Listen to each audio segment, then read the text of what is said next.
بالله من الشيطان الرجيم بسم الله الرحمن الرحيم الحمد لله رب العالمين والصلاة والسلام على أشرف الأنبياء والمرسلين وآله الطيبين الطاهرين المعصومين المنتجبين ولعنة الله على أعدائهم أجمعين من الآن إلى قيام يوم الدين. بسم الله الرحمن الرحيم ألم يجدك يتيما فآوى ووجدك ضالا فهدى ووجدك عائلا فأغنى. عزیزان محترم، یہ جو دو آیتیں ہیں وہ حضرت ابو طالب اور حضرت خدیجہ سلام اللہ علیہا کی تھی.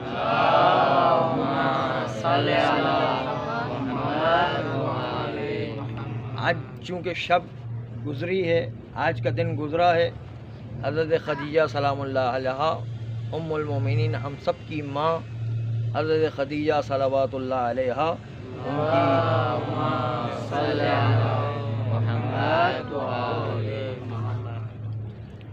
اصل میں ایک سوال کیا جاتا ہے دشمنان اہل بیت کی طرف سے، اور وہ سوال یہ ہے کہ حضرت خدیجہ آپ کہتے بہت مالدار تھی، تو ایسی کوئی بات نہیں ہے.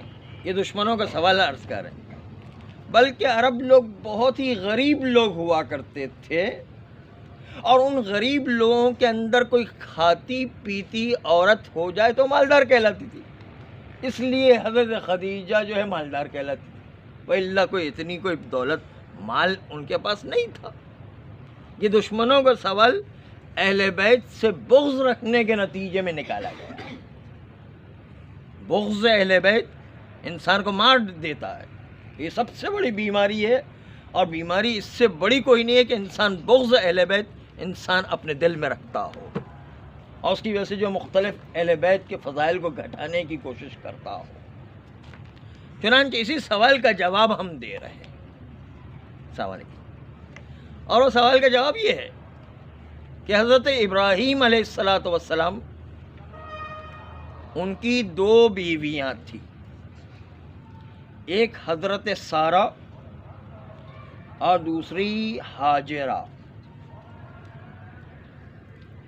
اصل میں ہاجرہ بھی جناب سارہ کی کنیز تھی، لیکن جناب سارہ نے جناب ہاجرہ کو جو کنیز تھی ان کو حضرت ابراہیم کو گفٹ کے طور پر دے دی، بخشش کر دیا. اور اس کے نتیجے میں حضرت ابراہیم جب ان کے گھر میں ہاجرہ آئیں تو اس کے نتیجے کے اندر پروردگار عالم نے حضرت ابراہیم کو اولاد دی ہاجرہ کے شکم سے حضرت اسماعیل. جیسے ہی حضرت اسماعیل کی ولادت ہوئی جناب سارہ کو تھوڑا حسد ہو گیا، اور حسد یہ ہو گیا کہ میری ہی کنیز اور مجھ سے آگے چلی گئی، اور اس کو اولاد ہو گئی، مجھے اولاد نہیں ہوئی. اس لیے ان کو تھوڑا سا جو ہے حسد ہوا. ایک مرتبہ حضرت سارہ اور حضرت ہاجرہ کے درمیان تھوڑی انبن ہو گئی. اب جو انبن ہوئی تو اس کے نتیجے میں البتہ یہ یاد رکھیے گا کہ حضرت سارہ بھی ایک نبی کی ماں ہے، اور حضرت ہاجرہ بھی نبی کی ماں ہے. حضرت ہاجرہ سے جناب اسماعیل پیدا ہو، حضرت سارہ سے حضرت اسحاق پیدا ہو. اور چونکہ دونوں نبی تھے، اور دونوں کے نبی ہونے کے نتیجے میں دونوں کہلاتی نبی کی ماں. تھی دونوں کے نبی کی ماں، لیکن بہرحال کچھ نہ کچھ حسد ہو جایا کرتا ہے، گھر کے اندر یہ قضیے چلا کرتے ہیں۔ ایک مرتبہ حضرت ابراہیم نے دیکھا کہ یہ عورتوں کے جھگڑے چل رہے ہیں گھر کے اندر، تو بہتر ہے کہ اس جھگڑے کو سلجھانے کے لیے دونوں کو الگ الگ کر دیا جائے، دونوں کو الگ الگ رکھا جائے۔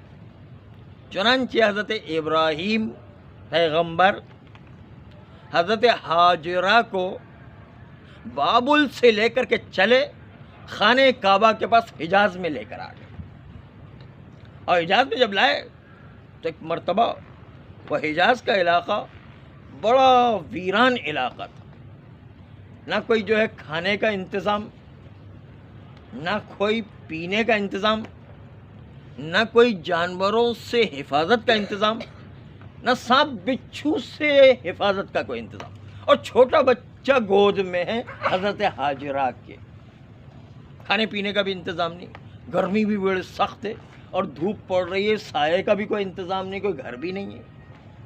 حضرت ابراہیم حضرت ہاجرہ کو خانہ کعبہ کے پاس، ابھی کعبہ بنا نہیں تھا لیکن خانہ کعبہ کے پاس چھوڑ کر جانے لگے۔ جیسے ہی گھوڑے پر بیٹھ کر اپنے گھوڑے کو موڑا، حضرت ہاجرہ نے کہا، یا نبی اللہ، آپ مجھے اسے لاق و دق صحرا میں چھوڑ کر کے جا رہے ہیں، جہاں کھانے کے لیے درخت کی پتی بھی نہیں ہے اور پینے کا کوئی انتظام نہیں ہے پانی، اور جو ہے جانوروں سے حفاظت کا کوئی انتظام نہیں ہے، آپ مجھے اسے جنگل میں چھوٹے بچے کے ساتھ چھوڑ کر کے جا رہے ہیں۔ ایک مرتبہ حضرت ابراہیم نے کہا، یہ حکم خدا ہے۔ بس جیسے ہی یہ حکم خدا سنا، حضرت ہاجرہ نے اس کے بعد کوئی سوال نہیں کیا، اور حضرت ہاجرہ کی یہ ادا پروردگار عالم کو بڑی پسند آئی کہ حکم خدا سن کے اپنے آپ کو بالکل سر تسلیم خم کر دیا۔ یہ اللہ کو بہت پسند آیا۔ اس کے نتیجے میں جب حضرت ابراہیم حضرت ہاجرہ کو چھوڑ کر چلے تو اس وقت ذہن میں آپ کے سوال رہے کہ جو دشمنان اہل بیت نے سوال کیا ہے کہ حضرت خدیجہ کے پاس اتنی دولت کہاں تھی، اس کا جواب دے رہے ہیں، اس کو یہ پورے تاریخ سے آپ کے سامنے پیش کر رہے ہیں۔ چنانچہ جو ہے حضرت سارہ، وہ تو بابل میں تھی، وہ شہر میں تھی، ان کو کوئی مسئلہ نہیں تھا، سارا مسئلہ ہاجرہ کا تھا، اس کو چھوٹے بچے کے ساتھ بغیر کھانے پینے کے، بغیر کسی حفاظت کے، بغیر چھت کے دھوپ میں چھوڑ کر کے گئے۔ جیسے ہی حضرت ابراہیم نے کہا یہ حکم خدا ہے، حضرت ہاجرہ نے چپ اختیار کر لی، بالکل خاموش ہو گئی اور کہا حکم خدا ہے تو اس کے سامنے میں کچھ نہیں بولوں گی۔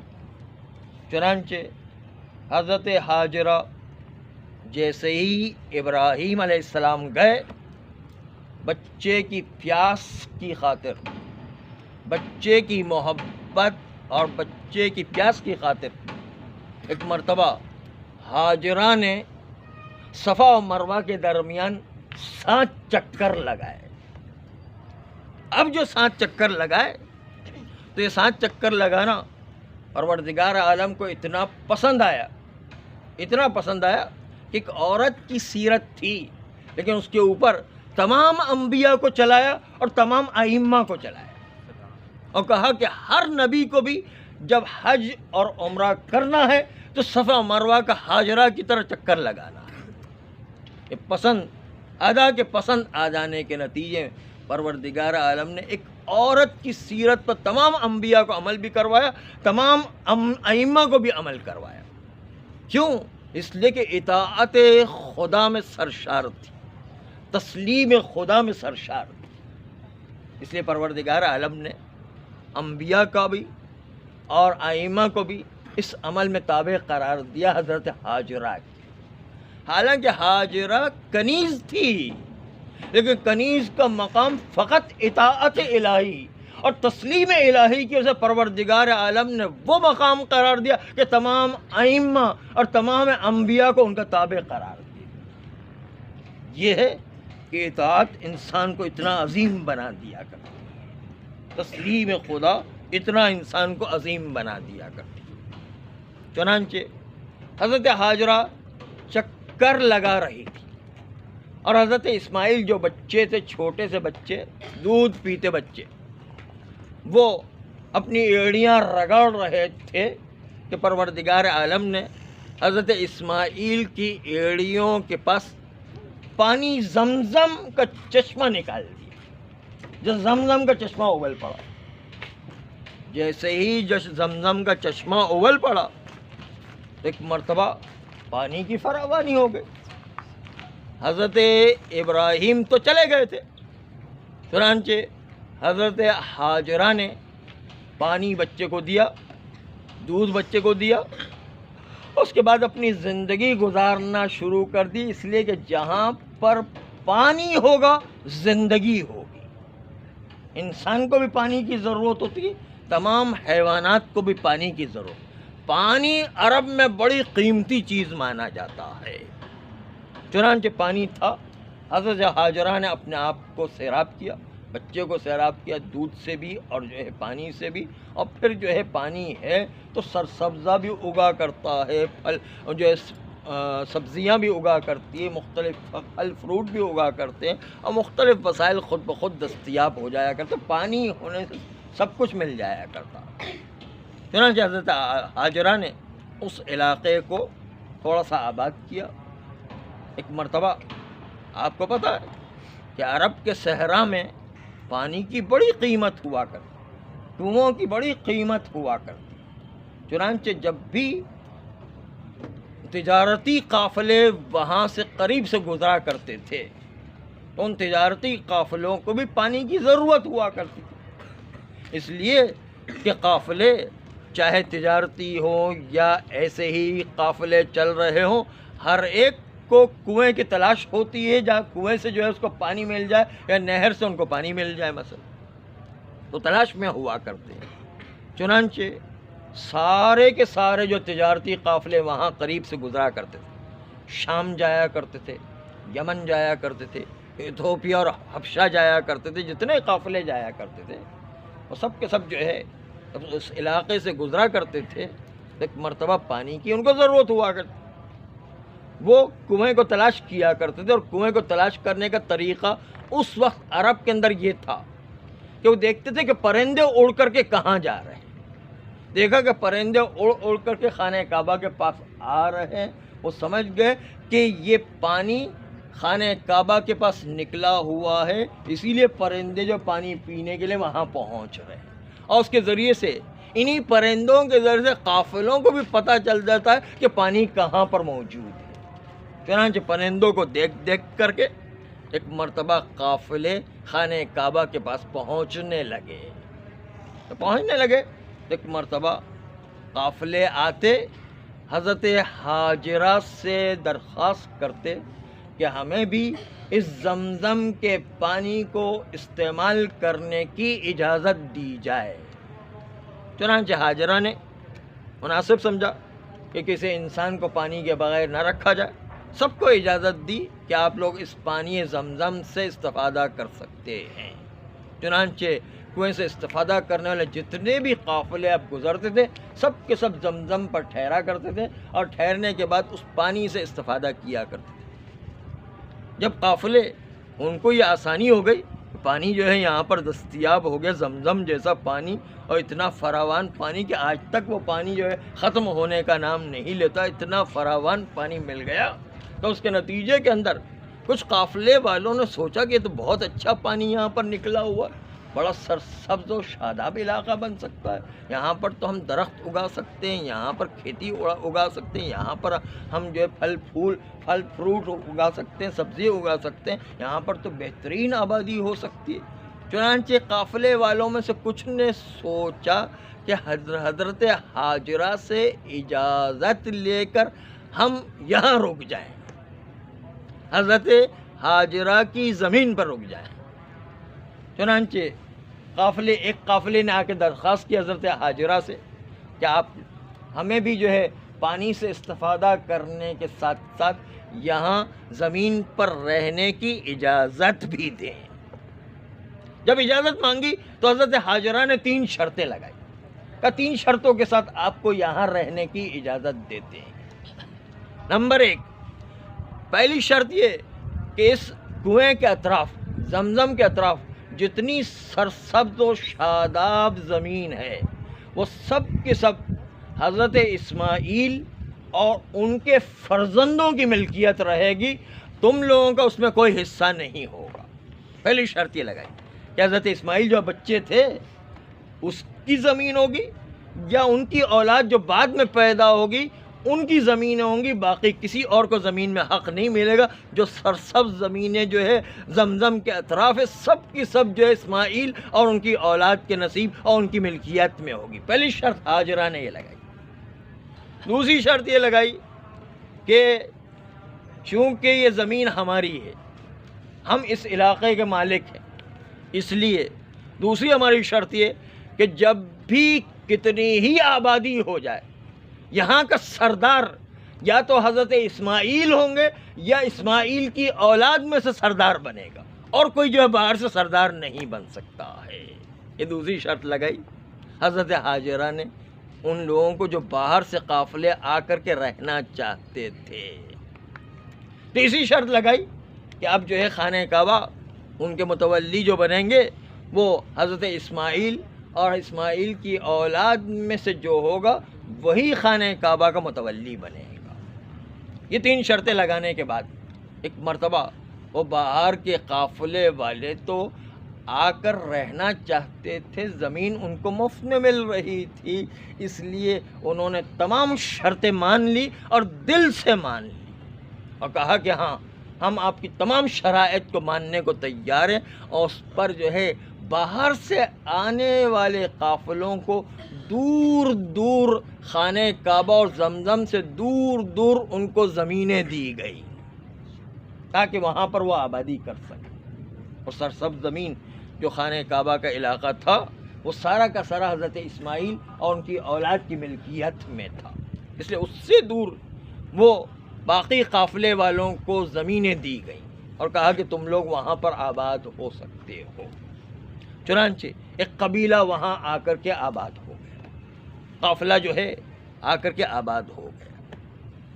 ایک کو دیکھ کر پھر دوسرا قافلہ آ گیا، پھر تیسرا قافلہ آ گیا، پھر چوتھا قافلہ آ گیا، پھر پانچواں قافلہ آ گیا، بہت سارے قافلے وہاں پر آ گئے۔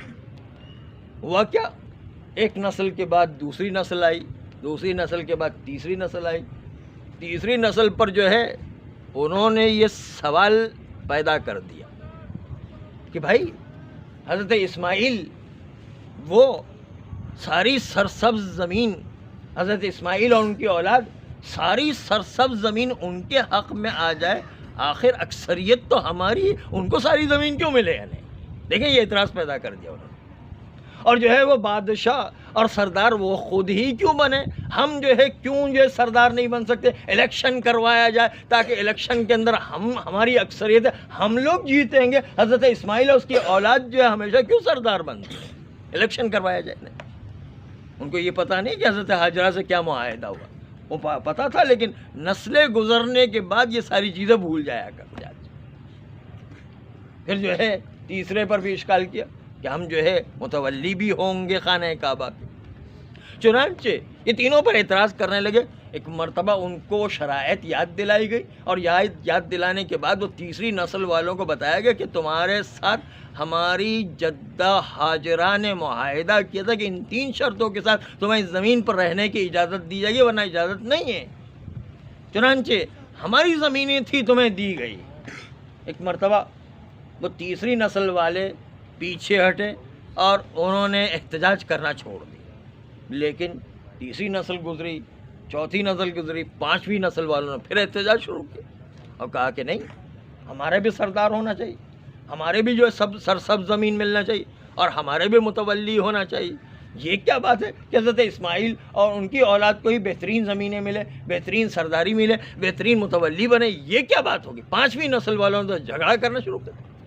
اب خالی الیکشن کی بات نہیں کر رہے، اب تو جھگڑا کر رہے ہیں حضرت اسماعیل اور ان کی اولاد سے، اور جھگڑا اتنا بڑا کہ حضرت اسماعیل اور ان کی اولاد سے باہر والوں نے آ کر اتنا جھگڑا کیا کہ حضرت اسماعیل کو خانہ کعبہ اور زمزم سے نکال دیا، مکہ سے ہی نکال دیا، کیونکہ ان کی تعداد بہت زیادہ تھی۔ حضرت اسماعیل کی اولاد جو ہے بہت کم تھی، ان کی اکثریت بہت زیادہ تھی، اس لیے انہوں نے سب نے جو ہے دھکے مار کر جو ہے حضرت اسماعیل اور ان کی اولاد کو نکال دیا، جن کی اصل زمین تھی ان کو نکال دیا۔ چنانچہ مکہ سے نکل کے اسماعیل اور ان کی اولاد یہ سب کے سب چلے گئے، بہت سے عرب میں منتشر ہو گئے، کوئی حجاز چلا گیا، کوئی یمن چلا گیا، کوئی شام چلا گیا، کوئی ایتھوپیا چلا گیا، کوئی جو ہے حبشہ چلا گیا، مختلف علاقوں میں بڑھ گئے۔ لیکن وہ لوگ جو حضرت اسماعیل کی اولاد میں سے تھے، ان میں سے ایک حصہ یمن چلا گیا اور یمن میں جا کر کے تجارت شروع کر دی، اور اس کے بعد وہ یمن میں بھی نہیں ٹھہرا، یمن سے آگے ایتھوپیا اور حبشہ کے علاقے میں چلا گیا، جہاں پر تجارت اس زمانے میں بہت اچھی ہوا کرتی، چنانچہ بہت بڑے تاجر بن گئے، اور وہ آج کل کی اصطلاح میں عرب پتی بن گئے۔ عرب سے بھی کوئی زیادہ کوئی بڑا لفظ ہوتا تو اس کو پیش کرتے، لیکن ابھی اس وقت جو کوئی لفظ ہی اس سے بڑا لفظ سمجھ میں نہیں آ رہا ہے، تو جو ہے عرب پتی ہو گئے، بہت بڑے جو ہے ملینر بلینر ہو گئے، اتنے عرب پتی ہو گئے۔ اور چونکہ ایتھوپیا میں اور حبشہ میں اس زمانے میں عیسائیت حاوی تھی، اور ان کا پریشر ایسا تھا کہ عیسائیت کی اکثریت ہونے کی وجہ سے آہستہ آہستہ جو یمن سے ایتھوپیا اور حبشہ آئے تھے وہ 1 بائی 1 عیسائی بننے لگ گئے، یہاں تک کہ یہ جو چلے تھے مکہ سے ان کی نسلوں میں سے بہت سے لوگ عیسائی ہو گئے، اور عیسائی اس زمانے میں سچا مذہب تھا، ابھی اسلام تو نہیں آیا تھا، عیسائی اس وقت سچا مذہب تھا۔ جس طرح حضرت ابراہیم کا مذہب سچا تھا اور مکہ میں حضرت عبد المطلب اور ہاشم و ابو طالب و ابو عبداللہ جو ہے جس مذہب پر چل رہے تھے، حضرت ابراہیم کا مذہب تھا، اور اسی طریقے سے اس ایتھوپیا اور شام اور مختلف علاقوں کے اندر جو مذہب چل رہا تھا وہ عیسائی مذہب تھا، دونوں اس زمانے میں سچے مذہب تھے، اس لیے جو بھی مذہب اختیار کرتا تھا وہ صحیح مذہب تھا۔ چنانچہ کچھ لوگوں نے عیسائیت کو اختیار کیا، کچھ لوگوں نے جو ہے حضرت ابراہیم والے مذہب کو اختیار کیا۔ اب جو عیسائی بنے، اور عیسائی بننے کے بعد عیسائیوں کے اندر ایک روحانیت ہے جس میں جو ہے وہ روحانیت بڑھتے بڑھتے، مذہبی جذبہ بڑھتے بڑھتے وہ لوگ رہبانیت کو اختیار کرتے ہیں۔ رہبانیت یعنی گھر بار چھوڑ کر کے جنگلوں میں جا کے عبادت کرنا، اور اس زمانے میں اجازت بھی تھی، اس زمانے میں شرعی طور پر اجازت ہے، اسلام میں اجازت نہیں ہے، لیکن عیسائیت میں اجازت تھی اس وقت۔ چنانچہ رہبانیت اختیار کر لی، اور جب رہبانیت اختیار کر لی تو یہ تو بلینر اور ٹریلینر، اور جو ہے بلین ٹریلینر ہونے کے ساتھ ساتھ جو ہے اتنا عرب خرب پتی تھا، وہ اپنی ساری تجارت کو اپنے بھائی کے حوالے کر کے چلا گیا کہ تم جو ہے میری تجارت کو سنبھالو، میں جو ہے رہبانیت کے لیے عبادت کے لیے جا رہا ہوں۔ اب جو ہے دوسرے بھائی کو دیے، اس کے پاس پہلے ٹریلینر خود تھا، اور جو ہے بھائی کی دولت بھی آ گئی تو ٹریلینر پر ٹریلینر ہو گئے، خرب پتی ہو گئے نے۔ اب خرب پتی ہو گئے تو اس کے بعد اس کو بھی بڑا جوش چڑھا، دوسرے بھائی کو بھی، وہ جو ہے عیسائیت کے اندر وہ بھی رحمانیت کے نکل گئے، اس نے اپنے بھتیجے کو ساری دولت حوالے کی، جو ٹریلینر ہو گئے تھے وہ ٹریلینر ایک اور ٹریلینر کو دیے، جس کے نتیجے 3 ٹریلینر بن گئے، اور اس کے نتیجے کے اندر جو ہے ٹریلینر ہو گئے، وہ بھتیجے کے پاس اتنی دولت پہنچ گئے۔ اب یہ دونوں جو بھائی رہبانیت کے لیے جنگل میں چلے گئے عبادت کرنے کے لیے دوسرے کے پاس پہنچ۔ اب جو ہے کچھ عرصے کے بعد یہ بھتیجے کو بھی جوش چڑھا، وہ بھی رحمانیت کی طرف نکل گئے، اس نے جو ہے دوسرے کسی اپنے بھائی کو سونپ دی، وہ بھی ٹریلینر بن گئے، کئی ٹریلینر بن گئے، اور جو ہے اس کو بھی جوش چڑھا، وہ بھی رحمانیت کی طرف۔ اس طرح 40-50 افراد جو رہبانیت کی طرف، ان کی جو 50 ٹریلینر تھے، ان کی دولت جو ہے حضرت خدیجہ کے دادا کے پاس پہنچ گئی، حضرت خدیجہ کے دادا کے پاس پہنچ۔ حضرت خدیجہ کے دادا کے بعد جناب خویلد جو کہ حضرت خدیجہ کے والد گرامی تھے، ان تک یہ دولت پہنچی۔ تو سمجھ لیں کہ 50 ٹریلینر آدمی تھے، ان کی ساری دولت جو ہے سمٹ کر کے حضرت خویلد کے پاس آئی اور حضرت خویلد سے جو ہے حضرت خدیجہ سلام اللہ علیہا کے پاس آ گئی. ایک درود دے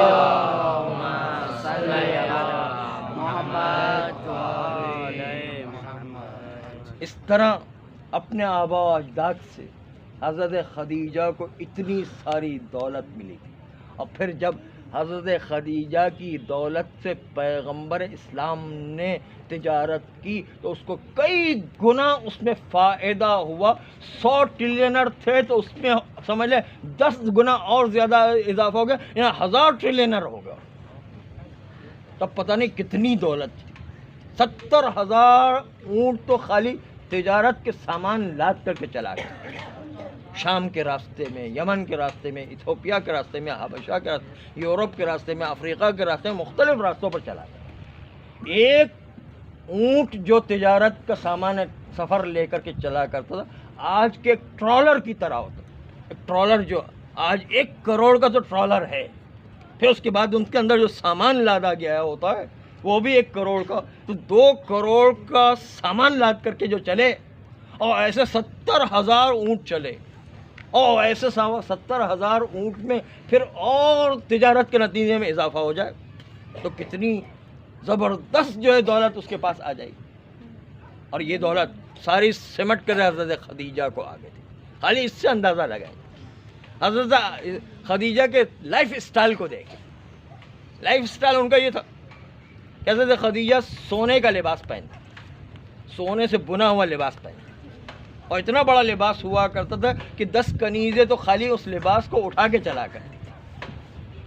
وہ لباس سونے کا ایسا ہوتا تھا کہ 10 کنیزیں خالی اٹھا کر, اور ایک دفعہ پہنا تو دوسری دفعہ اس کو نہیں پہنتی تھی کبھی, وہ کسی اپنی کنیز کو ہدیہ کر دیتی. اور اس کے نتیجے ان کی کنیزیں بھی اتنی امیر ہو گئی کہ اپنے سرداروں سے زیادہ جو ہے حضرت خدیجہ کی کنیزیں امیر ہو گئی تھی. آپ سوچیں کہ حضرت خدیجہ پر کیسے کتنا جو ہے کتنا مال و دولت جو ہے حضرت خدیجہ کے پاس. یہ سب کا سب راہ خدا میں قربانی کر. انسان کی عظمت یہ کہ انسان کے پاس مال و دولت, انسان کے پاس طاقت ہو, انسان کے پاس علم ہو, انسان کے پاس قدرت ہو, جو کچھ بھی ہو, اصل انسان کا کمال ہے کہ راہ خدا میں استعمال ہو جائے. اولاد ہو, خود اپنی جان ہو, اپنی روح ہو, اپنی طاقت ہو, اپنی توانائی ہو, اپنا کام ہو, اپنا وقت ہو, سب کچھ راہ خدا میں قربان ہو جائے. یہ ہے انسان کا کمال کہ جو انسان حضرت خدیجہ سے یہ سبق حاصل کر سکتا ہے. پروردگار عالم ہم سب کو حضرت خدیجہ کی طرح اپنی ہر توانائی راہ خدا میں صرف کرنے کی توفیق عطا فرمائے.